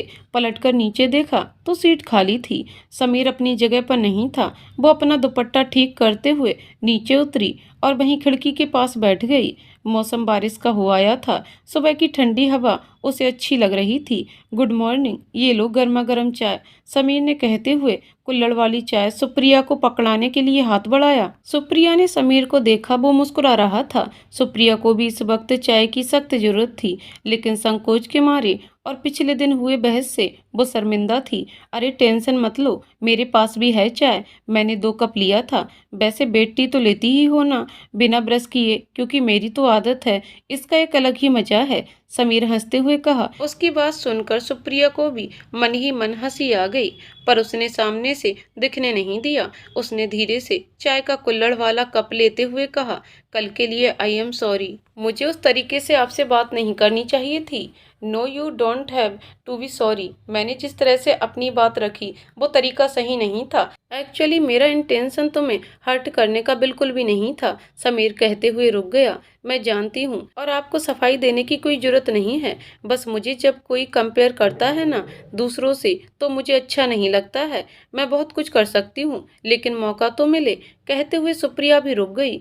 भला वो अपनी पर्सनल जिंदगी के बारे में किसी को ऐसे कैसे बता सकती थी। समीर ने धीरे से अपने बैग में से सुप्रिया की डायरी निकाली और उसे देते हुए कहा, अपने सपनों को संभाल कर रखा करो। और हाँ, इसका कवर थोड़ा खराब हो गया था, मैंने ठीक कर दिया है। अपनी पर्सनल डायरी समीर के हाथ में देखकर सुप्रिया चौंक गई। घबराहट के मारे उसके हाथ से चाय छलक कर उसके सूट पर आ गिरा। आपने कुछ पढ़ा तो नहीं ना? उसने लड़खड़ाते हुए आवाज में पूछा। नहीं, वैसे भी तुम्हारी पर्सनल डायरी है, मैं कैसे पढ़ सकता हूँ? समीर ने झूठ कह दिया क्योंकि सच कहकर वो उसे परेशान नहीं करना चाहता था। उसने आगे कहा, वैसे अगर तुम कुछ शेयर करना चाहती हो तो कर सकती हो मुझसे। नहीं, ऐसी कोई बात नहीं है और हम दोनों अजनबी ही हैं। सुप्रिया ने खिड़की के बाहर देखते हुए कहा, मुझे तो ऐसा नहीं लगता। हाँ, भले हमारी शुरुआत झगड़े से हुई है, लेकिन उसी की वजह से तो हम दोनों में बात शुरू हुई, समीर ने कहा। तो सुप्रिया पलटकर उसे देखने लगी। क्या हुआ? समीर ने फिर कहा, आपको पता है ना कि मुझे आपसे और ना आपको मुझसे शादी करनी है, तो फिर इतना जानने की क्यों कोशिश कर रहे हैं आप मेरे बारे में? सुप्रिया ने कहा। तो समीर मुस्कुराने लग गया। सफर लंबा है, टाइम पास करने के लिए दोस्ती तो कर ही सकते हैं। कुछ किस्से तुम बताना, कुछ किस्से मैं बताऊंगा, समीर ने हाथ बढ़ाते हुए कहा। सुप्रिया को समझ में नहीं आ रहा था कि वो क्या करे, दोस्ती करे या फिर ना। आजकल वो किसी पर आसानी से भरोसा भी नहीं कर पाती थी। सिर्फ दोस्ती मांगी है, तुम्हारी कोई कीमती चीज थोड़ी ही मांग ली जो इतना सोच रही हो, समीर ने वैसे ही हाथ बढ़ाए हुए ही कहा। सुप्रिया ने इस बार समीर से हाथ मिला ही लिया। वैसे भी अब समीर उसके लिए उतना भी अनजान नहीं रह गया था। बातों का सिलसिला पहले समीर ने ही शुरू किया। मुझे बचपन से ही कभी भी किसी भी चीज के लिए कोई कमी नहीं थी। अच्छे स्कूल और कॉलेज से पढ़ाई पूरी की, महंगी बाइक और पापा की लग्जरियस कार से घूमता रहा। शायद इसीलिए उन लोगों को नहीं समझ पाया जो रियल लाइफ में स्ट्रगल करते हैं, जैसे कि तुम, समीर के कहते ही सुप्रिया खामोश नजरों से उसे ही देखने लगी। आप कहना क्या चाह रहे हैं, मैं समझी नहीं, सुप्रिया ने आहिस्ते से कहा। तुमने अपने स्कूल की फीस पार्ट टाइम जॉब करके की है ना? स्कूल के बाद वहां रुककर स्टूडेंट ट्यूशन क्लासेस दिया करती थी ना? समीर ने सुप्रिया की आंखों में आंखें डालते हुए कहा। सुप्रिया ने ये बात आज तक किसी से शेयर नहीं की थी। उसकी चाची के स्कूल के फीस न भरने पर वो ये काम करती थी। इसके बारे में उसने सिर्फ अपनी डायरी में ही लिखा था। आपने मेरी डायरी पढ़ ली है ना? उसने आंखों में आंसू लिए हुए ही कहा। देखो प्लीज बुरा मत मानना, और जो मैं कहने जा रहा हूँ उसे ध्यान से सुनो। मैं जब चार्टर्ड अकाउंटेंट का कोर्स कर रहा था ना, तो मैं बहुत ओवर कॉन्फिडेंट था कि मेरे पास महंगी किताबें हैं, बेस्ट कोचिंग है, जिससे पढ़ने वाले टीचर्स बहुत ही क्वालिफाइड हैं, तब तो मैं टॉप कर जाऊंगा। लेकिन पता है, मैं 2 साल एक भी पेपर नहीं निकाल पाया था, लगातार फेल होता रहा। समीर ने कहते हुए पानी पिया। तो फिर आपने क्या किया? सुप्रिया ने कहा। मैंने हकीकत को समझा और ख्वाबों की दुनिया से निकलकर ये समझा कि मुझे पैसों से नहीं, बल्कि अपनी मेहनत से और अपनी सूझबूझ को काम लेना होगा। मुझे अपने कंफर्ट जोन से बाहर निकलना होगा। मैंने दिल्ली में एक रूम लिया और मेरा क्लासमेट विवान बना। हम दोनों ने बहुत मेहनत की और देखते ही देखते 3 सालों में पेपर क्लियर हो गया, समीर ने कहा। तो सुप्रिया अपनी डायरी की तरफ देखने लगी। लेकिन मेरे लिए सब कुछ इतना आसान नहीं है। कुछ भी करने से पहले परमिशन लेनी होती है, और वो मिलेगी भी कि नहीं उसकी कोई गारंटी नहीं। आपको पता है, मैं 12 सालों के बाद इंदौर से कहीं बाहर निकल पा रही हूँ, और ये सब स्मिता दी की वजह से हुआ है। मेरी तो हिम्मत ही नहीं थी कि मैं चाची जी के अगेंस्ट भी जा सकूं। सुप्रिया ने अपनी डायरी को एक कोने में पटकते हुए कहा। समीर ने उसकी डायरी उठाई और सुप्रिया को देते हुए कहा, तो जाओ उनके अगेंस्ट, लड़ो उनकी कड़वी सोच से, क्योंकि ये जिंदगी तुम्हारी है, किसी के हुक्म पर जीने की नहीं। हमेशा याद रखना सुप्रिया, हमारे पास में एक ही जिंदगी है, तो जो भी करना है इसी में करना होगा। तुम आगे बढ़ के तो देखो, कई हाथ खुद ब खुद तुम्हारा हाथ थामने के लिए तुम्हारे पास आ जाएंगे। सुप्रिया को पहली बार ऐसा साथी मिला था जिसकी बातें सुनकर उसके अंतर्मन में बहुत सुकून मिल रहा था। उसका मन कर रहा था कि बस वो समीर को सुनाती ही जाए। समीर की बातों का असर भी उस पर काफी हो रहा था। उसने अपना मन बना लिया था कि चाहे कुछ भी हो जाए, वो 51 साल के आदमी से शादी तो हरगिज ही नहीं करेगी। थैंक यू समीर जी, पहली बार एक ऐसा शख्स मिला है जिसने मेरे बारे में सोचते हुए बातें की हैं। सुप्रिया ने जैसे ही कहा, समीर कहते हुए रुक गया। कुछ पलों के लिए समीर और सुप्रिया एक दूसरे में खो गए कि तभी विवान ने दोनों के कंधे पर थपथपाते हुए कहा, ओ भाई, कब जग गए तुम दोनों, हमारी सुबह तो अभी हुई है। अगला स्टेशन हरिद्वार है, वहीं से कुछ खाने के लिए ले लेंगे, उसके बाद तो देहरादून पहुंचते ही नंदिनी ने हमारे लिए एक बेहतरीन लंच तो करवा के ही रखवाया ही होगा, मीनू ने अंगड़ाई लेते हुए कहा। सब देहरादून स्टेशन पहुंच चुके थे। नंदिनी ड्राइवर को सबको रिसीव करने के लिए पहले ही भेज चुकी थी। सब कार में बैठते हुए सीधे नंदिनी के घर पहुंचे। मौसम अभी भी बारिश का ही था। सब जैसे ही नंदिनी के घर पहुंचे हैरान रह गए। नंदिनी का घर किसी महल से कम नहीं था। आलीशान 3 मंजिले का मकान, वो भी माउंटेन फेसिंग। बहुत ही खूबसूरत लग रहा था। हे माय फ्रेंड्स, कैसे हो तुम सब? और सुप्रिया तू, ओ माय गॉड, तू 10 क्लास के बाद हमें भूल ही गई थी ना। ना कॉल ना मिलना, सारे लिंक ही खत्म कर दिए। बड़ी मुश्किल से स्मिता दी का नंबर मिला तो तुझे यहाँ जबरदस्ती बुलाया है मैंने। भूल गई थी हम सबको। नंदिनी सबसे मिलते हुए बोली। भूली तो कुछ भी नहीं थी, बस कुछ मजबूरियां थीं जिसकी वजह से बंधी हुई थी, लेकिन आज किसी ने सारे बंधनों से निकलने का रास्ता दिखा दिया। सुप्रिया ने समीर की तरफ देखते हुए कहा। समीर मन ही मन उसको सुन के मुस्कुराने लगा। ये सब विवान नोटिस कर रहा था, लेकिन उसने उस वक्त समीर को कुछ भी नहीं कहा। सब लोगों को नंदिनी ने अपना अपना कमरा दिखाया और सबके साथ लंच भी किया। सब इस कदर थके हुए थे कि कब रात हो गई किसी को पता ही नहीं चला। सुप्रिया के सिर में बहुत ही ज्यादा दर्द हो रहा था। उसके पास कोई मेडिसिन भी नहीं थी। वो अपने रूम से निकलकर नंदिनी को ढूंढने लगी ताकि उसे सिर दर्द की गोली ले सके। वो जैसे ही हॉल में आई तो देखा कि सब साथ मिलकर हल्दी और मेहंदी के फंक्शन एंजॉय कर रहे थे। बिबान, मीनू, सोनू और नंदिनी सब बिजी थे। सुप्रिया को किसी को भी डिस्टर्ब करना सही नहीं लगा। वो जैसे ही अपने रूम में वापस जा रही थी कि तभी समीर की नजर सुप्रिया पर गई और वह भागते हुए उसके पास आया। हे सुप्रिया, शुक्र है तुम टाइम पर उठ गई। जल्दी से तैयार होकर आ जाओ, फंक्शन शुरू हो गया है। और कितनी थक गई थी, कितनी देर तक सोती रह गई? समीर ने मुस्कुराते हुए कहा। वो समीर जी, पता नहीं बहुत जोरों से सिर दर्द हो रहा है, इसलिए बाहर नहीं आई। आप सब एंजॉय करिए, वैसे भी कल शादी है, उसमें एंजॉय कर लूंगी। सुप्रिया कहकर जैसे ही जा रही थी कि तभी समीर ने उसे रोक दिया। कहीं बुखार तो नहीं है? दिखाओ जरा, समीर ने कहते हुए उसका माथा देखा। उसकी नजर उसके हाथ पर लगे चोट पर गई। ये कैसे हुआ? अरे कुछ नहीं है, वो खाना बनाते वक्त जल गया था, ठीक हो जाएगा। मुझे आदत है इन सब चीजों की, सुप्रिया कहते हुए अपने रूम में चली गई। सुप्रिया अपने रूम के खिड़की दरवाजे बंद करके लाइट्स ऑफ करके सोने की कोशिश कर रही थी, लेकिन बाहर के गाने की आवाजों से उसे नींद तो आना दूर, उसका सिर का दर्द और भी ज्यादा बढ़ गया था। अचानक ही कोई उसका डोर नॉक करने लगा।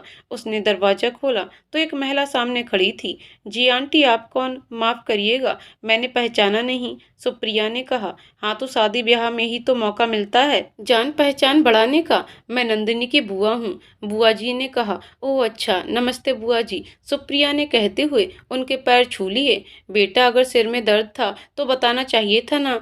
चल मेरे साथ, तेरे सिर की सरसों के तेल से मालिश कर देती हूँ, एकदम ठीक हो जाएगा।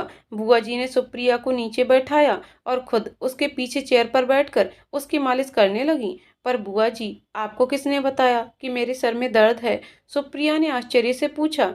वही आसमानी कुर्ते वाले लड़के ने जो तुम सबके साथ आया है, बुआ जी कह रही थी कि सुप्रिया बोल पड़ी। समीर जी? हाँ समीर, उसे बड़ी फिक्र हो रही थी तेरी, उसी ने बताया और मुझे यहाँ भेजा। और हाँ बेटा, तेरे हाथों में जल गया था ना, उसने उसके लिए ऑइलमेंट भी भेजा है, लगा के ही सोना, बुआ जी ने कहा और उसके सिर की मालिश करने लगी। सुप्रिया मन ही मन समीर को दरवाजे से दूर से ही देखने लगी। समीर सबके साथ डांस करने में बिजी था। सुप्रिया हंस पड़ी। क्या हुआ बेटा, कहीं गुदगुदी तो नहीं हो रही? बुआ जी ने हंसते हुए कहा। नहीं, बिल्कुल नहीं। वैसे बुआ जी, यहाँ की हवा कितनी शुद्ध है ना, और यहाँ के लोग भी, वो भी कितने मिलनसार हैं। देहरादून छोटा है पर कितना सुकून है यहाँ, और एक हमारे बड़े शहर हैं, किसी को किसी के लिए टाइम ही नहीं है, सुप्रिया खिड़की के बाहर देखते हुए कही। हाँ बेटा जी, हम छोटे शहर के लोगों में ना एक दूसरे के लिए बड़ा लगाव होता है। किसी भी तरह की परिस्थिति में हम एक दूसरे का साथ कभी नहीं छोड़ते हैं, इंसानियत तो हमेशा जगाए रखते हैं, बुआ जी ने मुस्कुराते हुए कहा।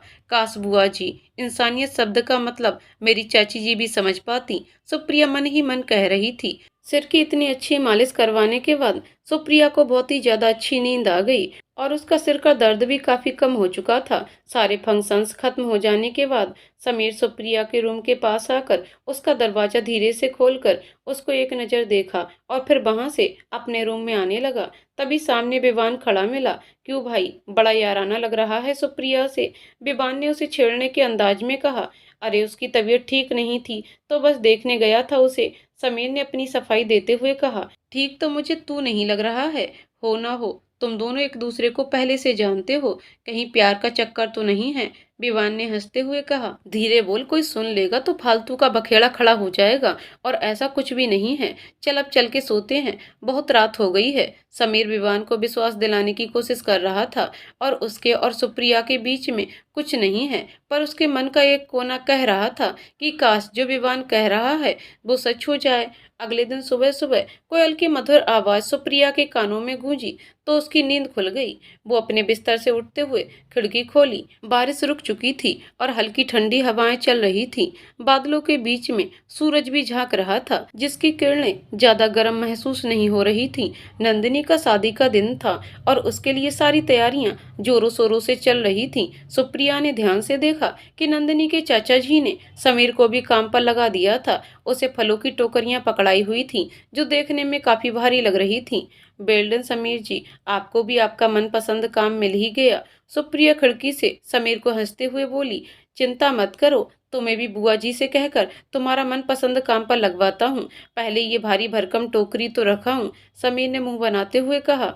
हाँ हाँ बिल्कुल, शादी का घर है, मैं हाथ लगा ही दूंगी। सुप्रिया फिर से हंसते हुए अंदर आकर वॉशरूम चली गई। फ्रेश होने के बाद सुप्रिया जल्दी जल्दी तैयार होने लगी। बुआ जी उसको आवाज लगाने लगी तो सुप्रिया बिना बाल सुखाए ही रूम से बाहर चली गई। बुआ जी उसे किचन में बुला रही थी। सुप्रिया दौड़ते हुए किचन में आई। क्या हुआ बुआ जी? सुप्रिया ने कहा। अरे बेटा, ये हमारा हलवाई पता नहीं चीनी का डिब्बा कहाँ रख दिया। प्रसाद के लिए लड्डू बनाने हैं, सुबह के पूजा के लिए। पंडित जी कभी भी आते होंगे, ऊपर से शाम को शादी भी है। कितने काम हैं, जरा डब्बा ढूंढने में मेरी मदद कर दो ना। बुआ जी बेसन बाउल में निकालते हुए बोली।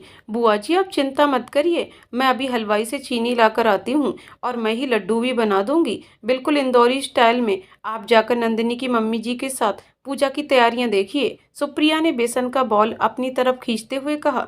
बड़ी प्यारी बच्ची हो तुम। चलो ठीक है, जब बन जाए तो मुझे बता देना और कुछ जरूरत पड़े तो बताना। बुआ जी कहते हुए वहां से चली गईं। सुप्रिया घर के पीछे की तरफ हलवाई के पास गई और चीनी लेकर जैसे ही वापस आ रही थी तभी वो समीर से टकरा गई। समीर के हाथ में फूलों की माला थी और वो सीधे सुप्रिया के ऊपर जा गिरी और सुप्रिया के गीले वाल सीधे समीर के चेहरे पर लड़ पड़े। क्या समीर जी, ध्यान कहाँ है आपका? अभी सारी चीनी गिर जाती मेरी। सुप्रिया ने मुस्कुराते हुए कहा। सॉरी, वो देखा ही नहीं। समीर लड़खड़ाती हुई आवाज में बोला। कोई बात नहीं, वैसे थैंक यू। मैं जानती हूँ कल बुआ जी को आपने ही भेजा था। अब मेरा सर दर्द बिल्कुल ठीक है, सुप्रिया ने कहा तो समीर ने हल्का सा मुस्कुरा दिया। समीर पूरा मॉडर्न था, लेकिन कहीं ना कहीं सुप्रिया की सादगी उसे भा रही थी। वो उसकी तरफ खिंचा सा चला जा रहा था। सुप्रिया जल्दी से किचन में आई और लड्डू बनाने लगी। समीर एक कोने में दरवाजे पर खड़े उसे ही देख रहा था। सुप्रिया के भीगे हुए बाल बार बार उसके चेहरे पर आ रहे थे, जिसकी वजह से वो परेशान हो रही थी। समीर एकदम से किचन के अंदर आया और कहा, इफ़ यू डोंट माइंड, मैं तुम्हारे बालों को ठीक कर दूं। नहीं, वो अभी गीले हैं ना, इसलिए एक बार सूख जाएंगे तो बांध लूंगी। सुप्रिया ने बेसन का पेस्ट बनाते हुए कहा। पर तुम्हें परेशानी हो रही है, समीर ने भोलेपन से कहा। जिस मासूमियत से समीर ने कहा तो सुप्रिया भी मना नहीं कर पाई। उसने कहा, अच्छा ठीक है, कर दीजिए। समीर ने मुस्कुराते हुए उसके बालों को उसके कानों के पीछे करते हुए कहा। अगर तुम्हें और कोई हेल्प चाहिए तो मैं कर देता हूँ। हाँ, हेल्प तो चाहिए। एक काम करिए, कढ़ाई में तेल गरम करिए और एक तरफ एक तार की चाशनी बनाइए और जल्दी से ये बूंदी छानते जाइए। सुप्रिया ने इतना जल्दी में बोला कि समीर घबरा गया। सुप्रिया, ये सब तो मुझसे नहीं होगा, मैं तो किचन में शायद ही कभी गया होऊंगा, हमारा शेफ ही सारा खाना बनाता है। समीर फिर से उतने ही भोलेपन से बोला। समीर जी, मैं मजाक कर रही थी, आपसे बूंदी नहीं छनवाऊंगी, इसलिए आप चिंता मत करिए। सुप्रिया ने हंसते हुए कहा। चलो अच्छा है, बच गया मैं। जरा नंदिनी के चाचा जी को देख कर आता हूँ, कहीं कुछ काम होगा तो। समीर भागते हुए बाहर गया। सुप्रिया ने हंसते हुए मन में कहा, समीर जी, आप में ना एक बच्चा छुपा हुआ है, बहुत क्यूट हैं आप। दोपहर में पंडित जी आ चुके थे। उन्होंने पूजा करवाई और सुप्रिया के ही बनाए हुए लड्डुओं को प्रसाद के रूप में चढ़ाया। पूजा खत्म होने के बाद जब सबको वो लड्डू दिए गए तो सबको वो बहुत ही पसंद आए। वह क्या लाजवाब स्वाद है, किसने बनाया है ये? नंदिनी की माँ सरिता जी ने कहा। सुप्रिया ने, आंटी जी वो कुकिंग में बहुत एक्सपर्ट है, मैंने टेस्ट किया है, समीर कहते हुए रुक गया। सुप्रिया समीर की तरफ इशारा करके ना में सिर हिला रही थी। तूने कब सुप्रिया के बनाए हुए लड्डू टेस्ट किए हैं भाई? बेबान ने शरारत से कहा। बेचारा समीर फंस गया। अब कैसे बताता कि वो सुप्रिया से पहले ही मिल चुका है, वो भी रिश्ता दिखाने के सिलसिले में। मेरा मतलब मैंने टेस्ट किए हैं, इंदौरी लड्डू स्वाद में काफी अच्छे होते हैं, समीर ने बात घुमाते हुए कहा। हाँ टेस्टी तो हैं, इसमें कोई शक नहीं है, नंदिनी ने हंसते हुए कहा। थोड़ी देर बाद सब बिजी हो गए। शाम को शादी थी तो ज्यादा टाइम नहीं बचा हुआ था। सुप्रिया अपने रूम में आई तो देखा मीनू और सोनू वहीं थीं। वो उसके बैग में रखा हुआ कुर्ता और जीन्स को देख रही थी। सुप्रिया जैसे ही अंदर आई वो दोनों उसे खींचते हुए सोफे पर बैठा दिया। कितना सुंदर है ये सुप्रिया, किसने दिया? सोनू ने कुर्ता हाथ में लेते हुए कहा। स्मिता दीदी ने, मेरी कजिन है, सुप्रिया ने कहा। तो पहना क्यों नहीं, कितनी सुंदर लगेगी तू इसमें। एक काम कर, हम तो देहरादून मार्केट घूम आए, अगर तुझे मौका मिले तो तू भी जाना और यही पहन के जाना, मीनू ने कहा। लेकिन मैंने सूट के अलावा कुछ भी नहीं पहना, वो तो उन्होंने जबरदस्ती दे दिया था, सुप्रिया ने कहा। अरे तो अब ट्राई करना, ट्रस्ट मी बहुत ही सुंदर लगेगी, मीनू ने कहा। तो सोनू ने भी उसकी हाँ में हाँ मिला दी। वो तीनों बात कर रही थी कि इतने में नंदिनी के रूम से उसकी चीखने की आवाज सुनाई दी। तीनों उसके रूम में गईं। क्या हुआ नंदिनी, क्यों चिल्लाई? सुप्रिया ने घबराते हुए कहा। यार देखना, मेरा लहंगा फिट नहीं आ रहा है, मैं अब क्या करूंगी? मेकअप वाली भी आने वाली होगी, टेलर के पास जाकर फिट करवाने का टाइम भी नहीं है, नंदिनी कहते हुए पूरी तरह से परेशान हो गई। बस इतनी सी बात, मैं चली जाती हूँ ना, सुप्रिया ने कहा। और इसी बहाने वो कुर्ता और जीन्स भी ट्राई करने का मौका मिल जाएगा तुझे, मीनू ने फुसफुसाते हुए सुप्रिया के कान में कहा। क्या तुम दोनों भी चुप करो, सुप्रिया ने भी फुसफुसाते हुए कहा। पर तुझे भी तो तैयार होना होगा, कैसे जाएगी, अब सब कुछ खत्म, नंदिनी ने सिर पर हाथ रखते हुए कहा। परेशान मत होना, और वैसे भी मैं थोड़े ही दुल्हन हूँ कि लेट तैयार होकर आऊंगी तो मेरा दूल्हा भाग जाएगा, मैं चली जाऊंगी, सुप्रिया ने कहा। थैंक्स यार, बाहर ना रामू भैया होंगे, हमारे ड्राइवर हैं, वो जानते हैं टेलर को, तो उनके साथ कार से चली जा, कहना मैंने कहा है, नंदिनी ने सुप्रिया को गले से लगाते हुए कहा। सुप्रिया अपने कमरे में जल्दी से आई और ड्रेस बदलने के लिए बैग में से दूसरा सूट निकाला कि तभी उसका ध्यान सामने रखे कुर्ते पर गया। कुर्ता था तो वाकई में बहुत सुंदर। मीनू और सोनू तो उसे वो पहनने के लिए बोल ही रही थी। साथ ही उसे समीर की भी कही बात याद आ गई। हमारे पास एक ही जिंदगी है और जो भी करना है इसी जिंदगी में करना होगा। सुप्रिया ने कुर्ता और जीन्स लिया और वॉशरूम में बदलने चली गई। जब वो बदलकर वॉशरूम से बाहर आई तो खुद ही को देखकर हैरान रह गई। वो बहुत ही ज्यादा सुंदर लग रही थी। उसने अपने आप को शायद ही कभी इस रूप में देखा हो। पिंक कुर्ता ब्लैक जीन्स में वो बहुत ही प्यारी लग रही थी। वो खुद को ही शीशे में देखते हुए मुस्कुराने लगी। सुप्रिया तेज कदमों से लहंगा लेते हुए घर के पार्किंग एरिया में आई तो देखा कि वहां कोई भी कार मौजूद नहीं थी। उसने नंदिनी के चाचा जी को देखते हुए आवाज लगाई। हाँ बेटा, क्या हुआ? नंदिनी के चाचा जी ने सुप्रिया के पास आते हुए कहा। रामू भैया कहाँ हैं? लहंगा फिटिंग करवाना है, नंदिनी का, सुप्रिया ने लहंगा दिखाते हुए कहा। ओहो, ड्राइवर तो एक मेहमान को रिसीव करने गया है। हाँ बाइक खाली है, रुको मैं समीर को भेज देता हूँ तुम्हारे साथ, चाचा जी ने कहते हुए समीर को कॉल लगा दिया। समीर बाहर आया तो चाचा जी ने उसे सुप्रिया के साथ जाने को कहा। समीर ने सुप्रिया को देखा तो बस देखता ही रह गया, क्योंकि बाकी दिनों से अलग जो लग रही थी वो कुर्ता और जीन्स जो पहना हुआ था उसने। चाचा जी मैं रिक्शे से चली जाऊंगी, खामखा परेशान क्यों कर रहे हैं, सुप्रिया ने कहा। तो समीर कह पड़ा, परेशानी की कोई बात नहीं है इसमें, मैं चल रहा हूँ तुम्हारे साथ। हाँ सही कह रहा है समीर, वैसे भी यहाँ की बारिश का कोई भरोसा नहीं है, ज्यादा हुई तो रिक्शा आसानी से नहीं मिलेगा। टेलर से दुकान फेमस है, मेन मार्केट में है, एंटर करते ही मिल जाएगा। चाचा जी मुस्कुराते हुए समीर को बैग की चाबी देते हुए बोले। समीर बैग स्टार्ट करके मेन गेट पर लाया। सुप्रिया को संकोच हो रहा था और डर भी लग रहा था। अरे बैठो, देर हो रहा है, क्या सोचने लगी, समीर ने इशारा करते हुए पूछा। आपको बाइक तो चलानी आती है ना, सुप्रिया के कहते ही समीर उसे देखता ही रह गया। Are you kidding with me, मैं बहुत अच्छी बाइक चलाता हूँ, तुम मुझे जज कर रही हो, समीर ने कहा। तो सुप्रिया शांत हो गई। नहीं वो मेरा वो मतलब नहीं था, मैं ना कभी बाइक पर बैठी नहीं, इसीलिए प्लीज थोड़ा आराम से चलाइएगा, सुप्रिया ने सिर झुकाए हुए कहा। तुम चिंता मत करो, बैठो और दोनों हाथों से मेरे कंधे को कसकर पकड़ लो। समीर के कहने पर सुप्रिया ने वैसा ही किया। धीरे धीरे समीर ड्राइविंग करते हुए सुप्रिया को मेन मार्केट में ले आया। सुप्रिया समीर के साथ काफी कंफर्टेबल थी। समीर ने बाइक पार्क की और साइड में लगा दी। दोनों टेलर के पास आए। भैया, नंदिनी का लहंगा है, प्लीज जल्दी फिटिंग करिए, अगले 4 घंटों में शादी है, सुप्रिया ने लहंगा देते हुए कहा। टेलर ने लहंगा को पूरी तरह से देखा और कहा, दीदी जी, आधा घंटा तो लगेगा इसे ठीक करने में। आधा घंटा? बाप रे! सुप्रिया ने समीर की तरफ देखते हुए कहा। Don't worry, let's have a coffee, तब तक ये फिटिंग का काम भी हो जाएगा। समीर ने सामने कैफे की तरफ इशारा करते हुए कहा।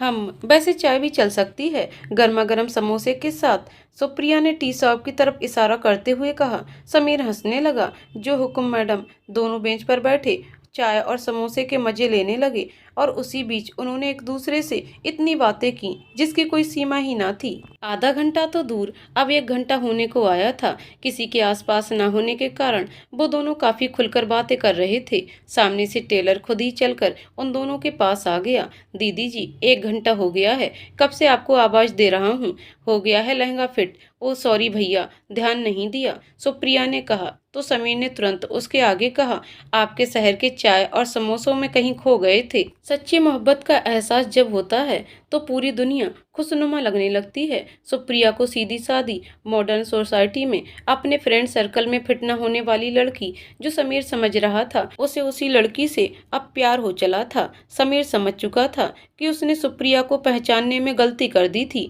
उसे समझ में आ गया था सुप्रिया हर तरह से उसके साथ कंधे से कंधा मिलाकर चलने के लिए एक परफेक्ट लड़की है। लेकिन जनाब, मोहब्बत को बयान करना इतना आसान कहाँ होता है। और इसी वजह से समीर घबरा रहा था। समीर अपने रूम में बैठे हुए सोच ही रहा था कि इतने में उसकी माँ नेहा जी का कॉल आ गया। नेहा जी, समीर ये सब क्या है? तू तो वहाँ मजे कर रहा है अपनी दोस्त की शादी में और परेशान हम हो रहे हैं यहाँ। समीर, पर हुआ क्या है माँ? नेहा जी, सुप्रिया के घर वालों को कुछ तो जवाब देना होगा ना। सुप्रिया के जीजा सुरेश का कॉल आया था, उन्होंने सीधा सीधा तो नहीं कहा, लेकिन जानना तो चाहते होंगे ना कि हमारी तरफ से हाँ है कि नहीं। मुझे तो लड़की पसंद है, पर अब जब तुझे नहीं है तो क्या ही कर सकते हैं। समीर कुछ देर सोच में पड़ गया, फिर सोचा कि यही सबसे सही तरीका होगा, क्योंकि अब वो सुप्रिया को लेकर श्योर हो चुका था। नेहा जी, कहाँ चला गया समीर? फोन पर है कि नहीं? समीर, माँ मेरी हाँ है, मैं सुप्रिया से शादी करने के लिए तैयार हूँ। नेहा जी ये बात समीर के मुंह से सुनकर मानो खुशी से झूम उठी थी। नेहा जी, शुक्र है तुझे समझ में तो आया कि सुप्रिया तेरे लायक है, बहुत अच्छी लड़की है। बेटा तू खुश रहेगा उसके साथ, सही फैसला लिया है तूने। समीर, हाँ माँ, बस ये फैसला लेने में थोड़ी देर हो गई, पर कोई नहीं। नेहा जी, मैं तेरे पापा से बात करती हूँ, रिश्ता आगे बढ़ाने की बाद में बात करते हैं। समीर मोबाइल टेबल पर रखते हुए बालकनी पर आ गया। सामने सुप्रिया, नंदिनी, सोनू, मीनू और बाकी घर वालों के सदस्यों के साथ हंसी मजाक कर रही थी। उसने थोड़े ही दिनों में सबको अपना सा बना लिया था और बुआ जी के तो चहेती हो चुकी थी सुप्रिया। ये सफर खत्म होने से पहले मैं तुम्हें अपनी फीलिंग्स के बारे में सब सच बता दूंगा सुप्रिया, क्योंकि मुझसे अब और नहीं रहा जा रहा है। समीर ने अपने मन में ही कहा। रात हो चुकी थी, शादी का समय हो रहा था। नंदिनी और उसका होने वाला दूल्हा संदीप मंडप में बैठे हुए थे। थोड़ी देर पंडित जी के मंत्र चलने के बाद देखते ही देखते अग्नि के सामने वो दोनों साथ फेरे लेने लगे। सब उन दोनों पर फूल बरसाने लगे। ये एहसास कितना खास होता होगा ना, जब आप अपने चुने हुए जीवन साथी के साथ शादी कर रहे होते हैं। सुप्रिया ने नंदिनी और संदीप को देखते हुए कहा, तुम अपने जीवन साथी में क्या देखोगी सुप्रिया? समीर ने कहा। तो सुप्रिया शांत हो गई। मुझे शादी थोड़े ही करनी है, सुप्रिया ने थोड़ा उदास होकर कहा। लेकिन एक ना एक दिन तो करोगी ही, बताओ ना, समीर ने इस बार थोड़ा जिद करते हुए कहा। सुप्रिया को न जाने क्यों समीर की बातों से गुस्सा आ गया। उसने समीर को घूरा और वहां से जाने लगी। समीर को कुछ समझ में नहीं आया और वो भी उसके पीछे पीछे आने लगा। वो दोनों घर के बाहर मेन रोड पर आ गए। दूर दूर तक कोई नहीं था, सब अंदर थे। क्या हुआ सुप्रिया, तुम नाराज क्यों हो रही हो? समीर ने कहा तो सुप्रिया मुड़कर उसे देखने लगी। मैंने आपसे पहले भी कहा था, मुझे ना किसी से शादी नहीं करनी है, नहीं चाहिए मुझे कोई जीवन साथी। सुप्रिया के कहते हुए उसके आंखों में आंसू आ गए। ऐसा क्यों बोल रही हो तुम? अपनी चाची से मत डरो, मैं तुम्हारा साथ। समीर जैसे ही आगे अपनी फीलिंग्स कहने वाला था कि इतने में सुप्रिया का मोबाइल रिंग होने लगा। सुप्रिया ने खुद को संभाला और कॉल उठाया। कॉल स्मिता का था। सुप्रिया, समीर के पापा का फोन आया था। समीर की तरफ से हाँ है। स्मिता के मुंह से ये सुनते ही सुप्रिया चौंक गई। उसने कॉल डिस्कनेक्ट कर दिया। समीर जी, आपने शादी के लिए हाँ कर दी? किससे पूछकर? मुझे लगा था पहली बार मुझे एक अच्छा दोस्त मिला है। उसने भी मुझसे झूठ बोला। सुप्रिया ने चिल्लाते हुए कहा, मेरी बात तो सुनो, मैं तुमसे प्यार करने लगा हूँ। पहले मैं तुम्हारे लिए श्योर नहीं था, पर अब मैं हूँ। मेरा इरादा गलत नहीं है। सुप्रिया, समीर ने समझाने की कोशिश की। समीर जी, ये प्यार नहीं, मेरे लिए आपके मन में दया है और मुझे किसी की दया पर नहीं जीना है। सुप्रिया ने रोते हुए कहा, तुम ऐसा क्यों बोल रही हो? मुझे तुमसे सच्चा वाला प्यार हुआ है सुप्रिया, कोई दया नहीं है। समीर ने आहिस्ता से कहा, प्यार करते हैं मुझसे, जानते भी हैं मेरे बारे में, जानते हैं आप मेरे काले सच के बारे में। अरे जानेंगे तो आप क्या, कोई भी मुझसे शादी नहीं करेगा। सुप्रिया ने समीर का कॉलर पकड़ते हुए कहा और उसके कंधे पर सर रखकर रोने लगी। समीर ने उसे अपनी बाहों में लेते हुए फुटपाथ पर बने बेंच पर बैठ गया। सुप्रिया, जो मन में है वो कहो। समीर जी, जब पापा मम्मी मुझे छोड़कर चले गए थे ना, तो शुरू शुरू में चाचा जी और चाची जी मुझे बहुत प्यार से रखते थे। मैं बहुत खुश थी, लेकिन मुझे क्या पता था कि ये सब सिर्फ एक दिखावा था। कुछ महीनों बाद उन्होंने अपना असली चेहरा मुझे दिखा दिया। ताने सुनना, बिना गलती के डांट खाना, हर वक्त जलील होना, इन सब चीजों से मैं परेशान हो चुकी थी। मैंने ये जिंदगी छोड़ने का मन बना लिया था। मैं एक दिन रात में निकलकर डैम की तरफ जाकर नदी में कूद गई थी, लेकिन हमारे जान पहचान वाले अंकल ने मुझे देख लिया और उन्होंने मुझे किसी तरह से बचा लिया। मैं तो मरने में भी फेल हो गई। अगले दिन जब आंख खुली तो मैं हॉस्पिटल में थी। मुझे पेट की तरफ बहुत ही गंभीर चोट लगी हुई थी। पता चला कि इस चोट के कारण अब मैं कभी भी मां नहीं बन पाऊंगी। सुप्रिया ने अतीत के पन्ने खोलते हुए कहा। क्या? समीर हैरान था। हाँ समीर जी, मैं एक अनाथ तो थी ही, और उस हादसे के बाद मैं पूरी तरह से ही अनाथ हो गई। चाची जी मुझे ही कोसती हैं, मुझे ही अपशकुनी, अभाग्य, न जाने क्या क्या कहती हैं। आज भी वो ताने मुझे चुभते हैं। इन सब चीजों के बाद आपको लगता है कि मैं किसी से शादी कर पाऊंगी या मुझसे कोई शादी करेगा? अरे अब तो आप भी नहीं कर पाएंगे। सुप्रिया कहते हुए घर के अंदर गई और अपने रूम में जाकर दरवाजा बंद कर लिया। समीर वहीं खड़े नीचे से उसके रूम की तरफ देख रहा था। सुप्रिया की जिंदगी में बहुत दर्द था, लेकिन उसने कुछ ऐसा भी फेस किया होगा, ये तो समीर ने कल्पना भी नहीं की थी। सुबह हो चुकी थी और नंदिनी की विदाई का भी समय हो चला था। सब घर वालों की आंखों में आंसू थे, सुप्रिया की आंखों में भी आंसू थे। नंदिनी के जाने के कारण और उसके खुद के दुख के भी कारण एक कोने में खड़ा समीर सुप्रिया को ही देख रहा था। वो अच्छी तरीके से महसूस कर रहा था कि इस वक्त सुप्रिया पर क्या बीत रही थी।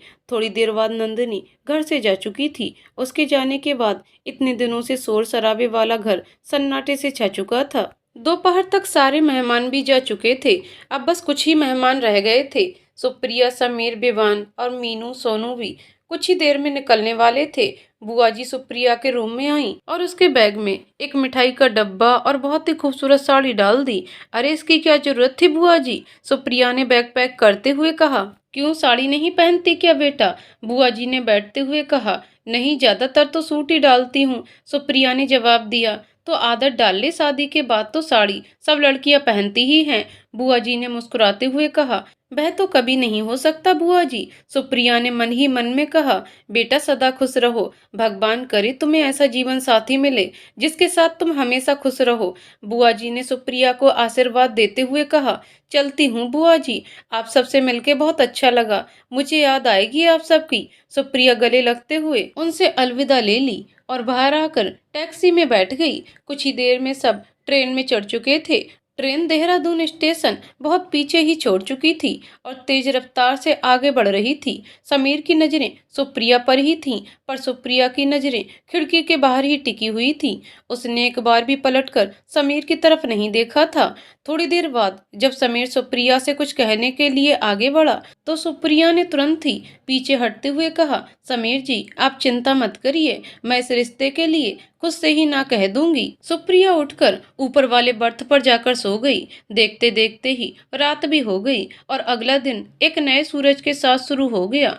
ट्रेन समय से उज्जैन जंक्शन पर आ चुकी थी। सुप्रिया की नींद खुली तो उसने देखा कि उसकी पर्सनल डायरी उसके बगल में पड़ी हुई है। उसने उसे उठाया तो उसमें से पेन निकलकर गिर गया। उसने डायरी खोली और उसका ध्यान आखिरी पन्ने पर एक अनजान लिखावट पर गया। उसने पढ़ना शुरू कर दिया।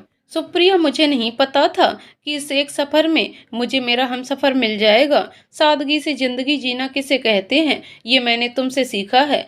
गम में भी खुशियों के पल चुरा कर हंस लेना, ये मैंने तुमसे सीखा है। किसी को भी चंद पलों में अपना बना लेना, ये मैंने तुमसे सीखा है। भले ही हमारी पहचान सिर्फ इन 5 दिनों की थी, लेकिन इन 5 दिनों में ही मैंने तुम्हें अच्छे से जान लिया है। इस जिंदगी में प्रॉब्लम की कमी नहीं है, लेकिन तुम्हें पता है हर एक प्रॉब्लम उसके सॉल्यूशन के साथ आता है। मुझे पता है कि तुम कभी माँ नहीं बन सकती, लेकिन इसे शादी का क्या लेना देना है। माँ ना बन पाना शादी ना करने का टैग थोड़ी ही है। जब एक लड़का लड़की एक दूसरे से जुड़ते हैं तो क्या वो एक ही घर के होते हैं? नहीं ना। लेकिन शादी के बाद वो दोनों पति पत्नी बनते हैं और उनमें कितना अटूट रिश्ता बन जाता है। उसी तरह जिनके बच्चे नहीं होते तो क्या वो बच्चे गोद नहीं ले सकते? ले सकते हैं ना। मैं तुमसे बहुत प्यार करता हूँ। भले ही सफर खत्म हो रहा है, लेकिन मुझे लगता है कि ये साथ काफी लंबा चलने वाला है। मैं तुमसे शादी करना चाहता हूँ और अपनी जिंदगी तुम्हारे साथ जीना चाहता हूँ।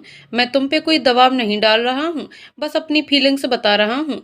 भले ही तुम्हारा जवाब ना हो या हाँ हो, प्लीज मुझे सामने से आकर बताना। तुम्हारे घर के पास वाले कैफे में कल ठीक शाम 6 बजे तुम्हारा इंतजार करूंगा, समीर। सुप्रिया ने जल्दी से नीचे वाली सीट पर देखा। समीर वहां पर नहीं था। वो नीचे उतरकर तेज कदमों से स्टेशन के बाहर देखने लगी। समीर वहां भी नहीं दिख रहा था। वो अंदर आते ही विवान को उठाने लगी। समीर जी कहाँ है विवान? सुप्रिया ने गहरी सांस लेते हुए पूछा। अरे वो उज्जैन उतर गया है, कह रहा था कि कुछ काम है तो कल ही आएगा इंदौर, विवान ने कहा और चादर तान कर सो गया। सुप्रिया ने वहीं बैठे हुए डायरी के पन्ने को अपने होठों से चूम लिया। उसकी आंखों में अब बस समीर से मिलने की चमक थी। उसने तो कभी सोचा भी नहीं था कि कोई लड़का इतनी बड़ी बात को एक्सेप्ट भी कर सकता है। स्मिता और सुरेश सुप्रिया को रिसीव करने इंदौर स्टेशन पर आए हुए थे। सुप्रिया अपना सामान लेते हुए सीधे कार में आ गई। सुप्रिया, हमें सीधे माँ के घर जाना होगा, वहाँ वकील आए हुए हैं, स्मिता ने कहा। जी, सुप्रिया ने कहा। सुरेश जी के साथ सब घर पर पहुंचे। सुप्रिया जैसे ही अंदर आ रही थी कि तभी अमृता जी उसके सामने आकर खड़ी हो गईं। ऐ लड़की, ध्यान से सुन ले मेरी बात। वकील के सामने जरा ठीक से बात करना। उन्हें अगर तूने कुछ बताया ना तो, अमृता जी कह ही रही थी कि सुप्रिया ने रोक दिया तो क्या ताना देंगी या फिर मेरे घर से बाहर जाना बंद करवा देंगी? वकील अंकल को मैंने ही बुलवाया है, मुझे उनसे बात करनी है, इसलिए जरा साइड हटिए और मुझे उनसे बात करने दीजिए, सुप्रिया ने गुस्से से कहा। ये अचानक ये मुझसे ऐसे बात कैसे कर सकती है? अमृता जी मन में ही सोचने लगी। सुप्रिया अंदर आई और वकील जी के पास बैठते हुए बोली, अंकल सब तैयार है ना? हाँ बेटा, मैं पढ़ के सुना देता हूँ। ये घर सुप्रिया के पिता का था, तो उनके जाने के बाद ये घर और प्रॉपर्टी सुप्रिया की है। इसलिए सुप्रिया ने ये डिसाइड किया है कि इस घर को 2 हिस्से में बांटा जाएगा। एक हिस्सा रघुवेंद्र जी के परिवार को जाता है और बाकी का हिस्सा सुप्रिया अपने पास रखेगी। वकील ने डॉक्यूमेंट्स पढ़ के सुनाए जो कि सुप्रिया ने ही बनाने को कहे थे। अमृता जी के साथ साथ सब हैरान रह गए। सुप्रिया के आत्मविश्वास को देखकर अमृता जी को समझ में आ गया था कि अब वो उस पर कोई भी हुक्म नहीं चला सकती हैं। स्मिता और सुरेश जी तो सुप्रिया में ये बदलाव देखकर काफी खुश थे। सुप्रिया अमृता जी के सामने आई और बोली, मैं चाहती चाची जी तो आपको और आपके पूरे परिवार के साथ इस घर से बेदखल कर सकती थी, लेकिन मेरे माँ बाप के संस्कार ऐसे नहीं थे, इसलिए मैं ऐसा पाप कभी कर ही नहीं सकती थी। आज से और अभी से मुझसे आपके सारे रिश्ते और नाते खत्म होते हैं। अब मैं किसी की भी हुकूमत नहीं सुनूंगी, क्योंकि किसी ने मुझे समझाया है कि ये जिंदगी मेरी है। देखा माँ, आप सबने इतना अत्याचार किया सुप्रिया पर, लेकिन उसके बावजूद भी उसने अपने ही पापा के घर में आप सबको जगह दी, स्मिता ने समझाते हुए कहा। सुप्रिया ने अपना बैग एक कोने में रखा और अपने हिस्से वाले घर को ठीक वैसे ही सजाया जैसे उसकी माँ सजाया करती थी। आज खुद के लिए फैसला लेकर वो बहुत ही ज्यादा खुश थी। उसे बहुत अच्छा लग रहा था। दिन बीत चुका था और अगले दिन की पहली किरण के साथ सुप्रिया मुस्कुराते हुए उठी। उसने खिड़की खोली और सामने से आती धूप को महसूस किया। फिर टेबल पर आई और अपने माँ पापा की फोटो को देखकर हाथ जोड़े और मन में उनसे कहा, माँ पापा, आज मैं अपनी जिंदगी का सबसे बड़ा फैसला लेने जा रही हूँ और वो है मेरी शादी का। समीर जी बहुत अच्छे हैं, आज मैं भी कह दूंगी उनसे अपने दिल की बात, हिम्मत दीजिएगा मुझे। शाम होते ही सुप्रिया तैयार होने लगी। उसने सफ़ेद कलर का सूट डाला हुआ था, जिसमें बहुत ही ज़्यादा खूबसूरत लग रही थी। वो जल्दी से रिक्शा लेते हुए ठीक 6 बजे कैफ़े पहुंची, जहां समीर ने आने के लिए कहा था। उसने बाहर एक फ्लावर शॉप से एक गुलाबों का गुलदस्ता लिया और सीधे अंदर चली गई। उसने चारों तरफ नज़र दौड़ाई, लेकिन समीर कहीं दिख ही नहीं रहा था। मुझे ढूंढ रही हो? पीछे से किसी ने सुप्रिया का कंधा थपथपाते हुए कहा। सुप्रिया पलटी और समीर को देखकर भावुक हो गई। उसकी सांसें इतनी तेज चलने लगीं कि मानो उसका दिल ही निकलकर बाहर आ जाएगा। समीर सुप्रिया के साथ कॉर्नर टेबल पर बैठा और 2 कॉफी ऑर्डर किए। सुप्रिया, आज तुम बहुत अच्छी लग रही हो, समीर ने मुस्कुराते हुए कहा। आपको सच में कोई फर्क नहीं पड़ता है कि मैं कभी मां नहीं बन सकती? मैं अनाथ हूँ, मैं आपकी जितनी हाईली क्वालिफाइड नहीं हूँ।